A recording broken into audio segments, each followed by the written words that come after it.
नंदुरबार शहरातील बंद पडलेले एलईडी व हॅलोजन पथदिवे तातडीने सुरू करावेत, तसेच खड्डेमय रस्त्यांची दुरुस्ती करून दर्जेदार नवीन रस्ते तयार करावेत. या मागणीसाठी शिवसेना उद्धव बाळासाहेब ठाकरे पक्षाच्या वतीने नगरपालिका मुख्य अधिकारी राहुल वाघ व आमदार चंद्रकांत रघुवंशी यांना निवेदन देण्यात आले. शहरातील अनेक भागांमध्ये पथदिवे बंद असल्याने रात्री अंधाराचे साम्राज्य निर्माण झाले असून त्यामुळे चोरी व अपघातांचा धोका वाढला असल्याचे शिवसेनेने म्हटले आहे.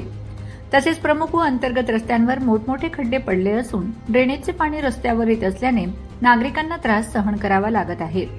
निकृष्ट दर्जाचे रस्ते करणाऱ्या ठेकेदारांवर कठोर कारवाई करावी अशी मागणीही करण्यात आली.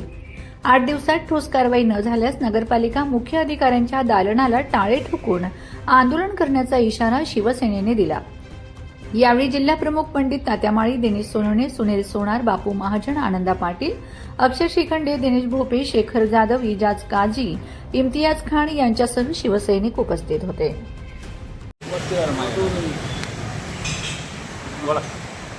नंदुरबार नगरपालिका आता मी निवेदन द्यायला आलेलो.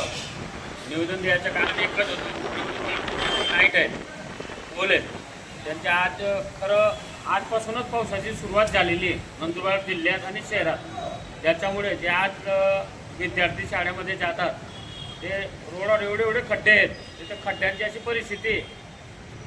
खड्डमुक्त नंदुरबार आहे, खड्ड्यात नंदुरबार आहे तेच कळत नाही. आणि खड्ड्यांचा विषय असा आहे, नंदुरबारच्या मेन रोडावर खड्डे बुंदले जातात, पण जे मेन खरं वाहतूक ज्या एरियामधून आहे त्या एरियातच खड्डे बुंदले जात नाही. त्याच्यामुळे आम्ही आज नगरपालिकेचे नगराध्यक्ष रत्ना भाभी यांना आम्ही निवेदन द्यायला आलो आणि नगरपालिकेचे सीओ यांना आम्ही असे सांगितलेलं तर आमचं हे खड्डे लवकरात लवकर बुंदण्यात यावे आणि लाईट नंदुरबार शहराचे ताबडतोब सुधारून आणि रिपेरिंग करून जे आज नंदुरबार शहरासाठी खूप गरजेचं झालेलं आहे ते लाईट चालू होण्यात यावेत. असे 8 दिवसांची आम्ही त्यांना मुदत दिलेली. 8 दिवसात त्यांनी नाही कामं केले तर आम्ही एकदम मोठं तीव्र आंदोलन नंदुरबार नगरपालिकेत छेडणार आहोत.